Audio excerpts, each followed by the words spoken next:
Georgia and this is The Sound of Georgia. I'm back. Sorry it's been a while. Life just gets hard sometimes, but I am actually really excited about doing this video. So let's just get going and talk about the argument scene in The Sound of Music. Why it doesn't work nearly as well on stage as it does in the movie, as well as some behind the scenes secrets. So why does this scene, that is so powerful and integral to this story, feel kind of flat on stage? Well, simply put, in the musical it kind of comes out of nowhere. The last time Maria and the Captain were in the same scene on stage is the scene where they first met and he introduces the children to her. It lasts for about 5 minutes, absolute maximum, and after that we don't see them in the same scene until the argument. For all we know, they might not have even seen each other for the rest of the in-universe day. He leaves for Vienna the next morning.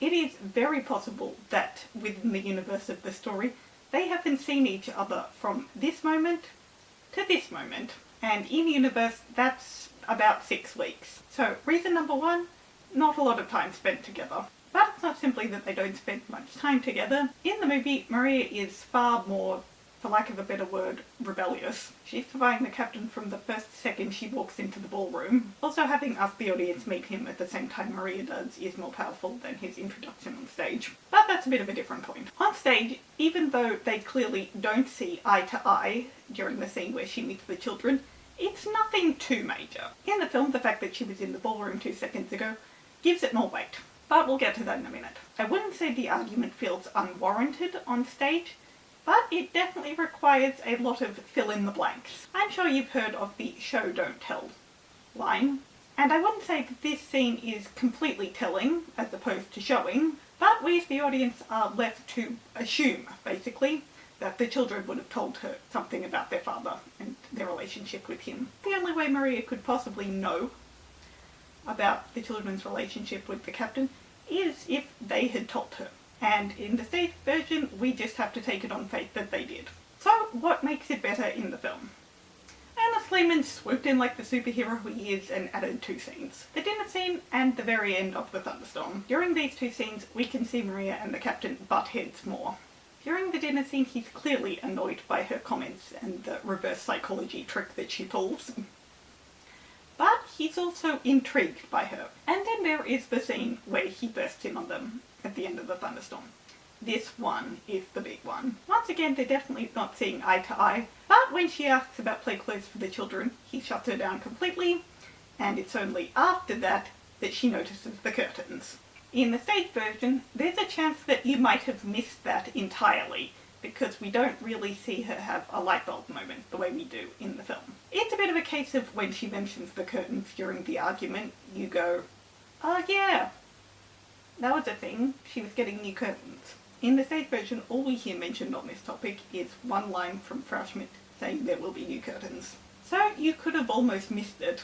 Basically, in the stage version, it amounts to Maria doing something the Captain probably wouldn't like. In the film, because of the conversation they had right at the end of the thunderstorm scene, she is actively defying him by making the curtain close. And during Do Re Mi, we see the children tell her about their relationship with their father.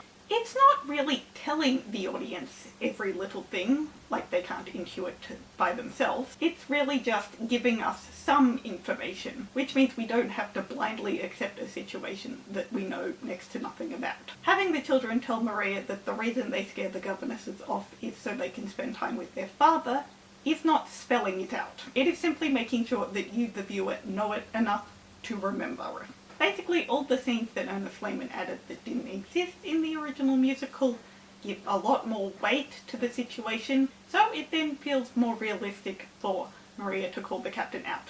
Let's talk about some of the differences in the dialogue. Most of it is actually slightly different. While it amounts to the same thing, most of the lines are different. And I don't want to say they're better in the stage version, but there are some really good lines that didn't make it into the film. The way Maria talks about the children in both, it's completely different words to get across the exact same point. In the stage version we learn a little bit about Louisa that we don't in the film, but because the line about Louisa in the film was originally about Marta, Marta is left behind even more than she usually is. Louisa wants to have a good time. You've just got to let her have a good time, Marta. I don't know about yet, but somebody has to find out about her. Marta has it the worst. Most of the children have one tiny personality trait, and she has zero. She's exactly the same as Gretel, but because Gretel's the youngest, Marta can't be the youngest, meaning Marta has nothing. Obviously, you don't need them all to be exactly the same. The line about Brigitte in the stage version is not relevant in the film. Because she notices things, and she always tells the truth, especially when you don't want to hear it. That's foreshadowing for when Brigitte tells her that the captain's fallen in love with her, while obviously Brigitte's not the one who does that in the film. The line about Liesel in the film is much stronger. One of these days you're going to wake up and find she's a woman. You won't even know her. But what Maria says about her in the stage version is rather amusing. If you keep treating her as one, Captain, you're going to have a mutiny on your hands. But I think my favourite line that didn't make it into the film is at the very, very end. I shouldn't have said those things in the way I said them. Now, that is not necessary. We don't need to hear Maria say that to know that that is the case. And the film gets that across perfectly. But I still love the line. You know, she was rash and abrasive, but she does not regret standing up to him at all. So now let's move on to behind the scenes filmmaking secrets. This scene took a long time to film. They started filming this scene at the 23rd of May, 1964, and they didn't finish until the 5th of June. Though, to be fair, that does include everything from this moment to the end of the argument. So it wasn't simply the argument that took an entire 2 weeks to film. It was also the captain showing Elsa around the lake, and Rolf coming with the telegram, and all that. And this was done about a month after they arrived in Salzburg. This might be one of the best edited scenes in the entire movie. It's not necessarily uncommon knowledge, but if you didn't know, the Von Trapp Villa was filmed at 2 separate locations. The building itself is known as Frauenberg. I believe it is, or at the very least was, a music academy at some point. So obviously that's this building. So that was the location for the back of the house during scenes like this. However, the gardens were filmed at a completely different location, a place known as Schloss Leopoldskron, basically Leopoldskron Palace. So this scene was filmed from 2 separate locations, and you don't notice it at all. Unless you're watching the scene actively thinking about how it was filmed at 2 separate locations. If you're doing that, it's so obvious.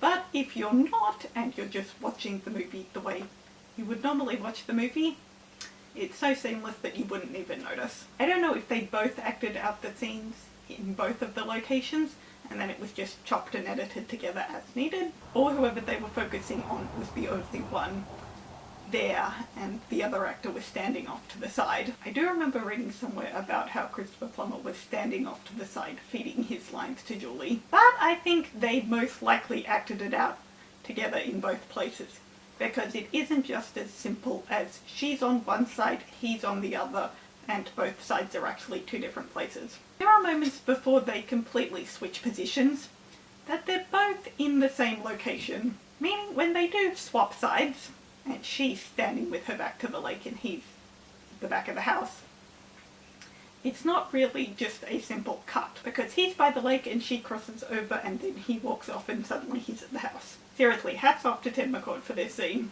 So that's everything for today. I hope you enjoyed this. I know I actually did have a lot of fun doing this video. Let me know, what do you think about this entire scene, stage, screen, whatever. That's it for today, guys. Stay safe. Feel free to like and subscribe, and I'll see you in my video next time. So long, farewell!